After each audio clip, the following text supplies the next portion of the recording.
अल्लाह के रसूल फरमाते हैं बनु इसराइल में 2 लंबी औरतें थी। सही मुस्लिम किताबुल अल्फाज की रिवायत में पढ़ रहा हूँ, और यही हदीस जो भी आपने पढ़ी उसी का आगे यह हिस्सा है। बनु इसराइल में, बस बात खत्म करूंगा ये हदीस सुना के, बनु इसराइल में 2 औरतें थी बड़ी लंबी चढ़ंगी, लंबे कद की, और बनु इसराइल में जिनका कद लंबा होता था, जिन औरतों का, उनको बड़ा खूबसूरत माना जाता, हसीनो जमील माना जाता, जिनके कद लंबे होते थे। तो एक औरत थी, एक लड़की थी, उसका कद जो है ना पस्त था, तो वो एहसास कमतरी में रहती थी, मेरा तो कद पस्त है, मुझे कोई घास ही नहीं डालता है, मुझे कोई देखता ही नहीं। और ये 2 लंबी तरंगी जो थी, जिधर भी निकल जाती तो सब दीदा फाड़ फाड़ कर उनको देखती। अब वो सोचती रही, एक जमाने तक सोचती रही, क्या करूं कि मेरा भी कद लंबा हो जाए। क्या किया उसने लकड़ी का आर्टिफिशियल पैर बनवाया, फत्तखज़त रिजलम मिन खशबिन, आर्टिफिशियल लकड़ी का पैर बनवाया, लकड़ी का पैर बना के अपने पैर में जोड़ा, और सुनार के पास गई, वत्तखज़त खातमम मिन ज़हबिन मुतलक़न मुतबक़न वहशतहु मिन मिस्किन, सुनार के पास जाके एक अंगूठी का डिमांड किया, और पता है जैसा जैसा मैं बताती हूँ वैसा वैसा अंगूठी बनाओ। अब सुनार से उसने अंगूठी कैसा बनाया, सोचो टेक्नोलॉजी उस जमाने में भी कैसी थी। सुनार ने जो अंगूठी बनाई, अंदर से यानी पीछे से उसके अंदर एक छोटा सा ढकना बनाया, उसमें उम्दा परफ्यूम और खुशबू भर के वो औरत ने उसको पहना, उसमें परफ्यूम भरी, लकड़ी का पैर पहना, और 2 लंबी औरतों के बीच में होकर चलने लगी। तो सारे लोग आंखें फाड़ फाड़ के देखने लगे कि बनु इसराइल में 2 ही लंबी थी, एक तीसरी कहां से आ गई।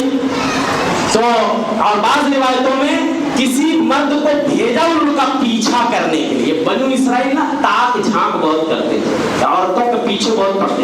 तो एक आदमी गया पता लगाने कि ये तीसरी कौन है, तो नहीं पहचान पाया, वो समझा कहीं बाहर से आई है, मेहमान आई होगी। और एक रिवायत में ये भी है कि वो औरत जब मर्दों के पास से गुजरती तो अपना हाथ ऐसे करती तो ढकना खुल जाता, उससे खुशबू निकलती, तो मर्दों की नाक में जब खुशबू पहुंचती तो हर कोई देखने के लिए मजबूर है। इसीलिए कहा गया औरत खुशबू लगा के घर से न निकले, वो खुशबू जो दूर तक फूटती हो। तो बनाव सिगार के नतीजे में इसीलिए हजरत मुआविया जब हज में आए और मदीना आए, और मदीने के मिंबर पे खड़े होकर हजरत मुआविया ने कहा, ऐना उलमाउकुम या अहल मदीना, अहले मदीना तुम्हारे उलमा कहाँ गए। अरे ये तुम्हारी औरतें बाल में नकली बाल जोड़ने लगी है, और यही काम जो बनु इसराइल की औरतों ने किया तो बनु इसराइल हलाक हो गए, और यही काम तुम्हारी औरतें कर रही है, तुम भी ना हलाको बर्बाद हो जाओ। और देख लीजिए फैशन परस्ती कहाँ जा रही है, लेकिन वो मेरी बहनों आप मुखातिब नहीं हो। इसीलिए नबी ने फरमाया फत्तकुद दुनिया वत्तकुन निसा, दुनिया से बचो, औरतों से बचो। फइन्न अव्वल फितनते बनी इसराइल कानत फिन निसा, बनी इसराइल का पहला फितना औरत के बारे में। लेकिन मेरी बहनों हर औरत फितना नहीं होती है। जो तुम शर्मो आया कि चादर में लिपट के यहाँ आई हो इस्लाहुल उलूम में, और बराबर तुम आती रहती हो, जुमा में भी आती हो, दर्स में भी आती हो, तुम फितना नहीं हो। तुम जैसी औरतें जो नेक होती हैं, सालिहा होती हैं, वो फितना नहीं है। फितना तो वो होती हैं जो बनाव सिगार करके, अपने हुस्न जमाल की आराइश करके और दूसरे मर्दों को रिझाती हैं, वो ऐसी औरतें फितना होती हैं। तो कहने का मतलब यह है कि हराम कमाई पे आप भी अपने शौहरों को ना उकसाएं, और अगर कमाई नहीं हो पा रही है तो आप सब्र करें और हालात की बेहतरी के लिए अल्लाह से दुआ करें।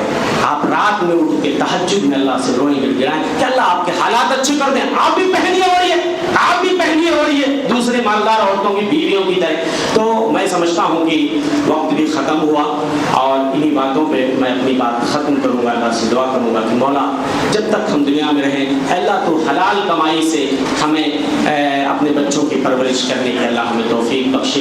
हराम से हम अपने दामन को बचाएं, सूदखोरी, रिश्वत सतानी, खयानत, गसाब, चोरी, डाका, इन सब जराइम से अल्लाह हमें, इन बीमारियों से अल्लाह हमें महफूज रखे।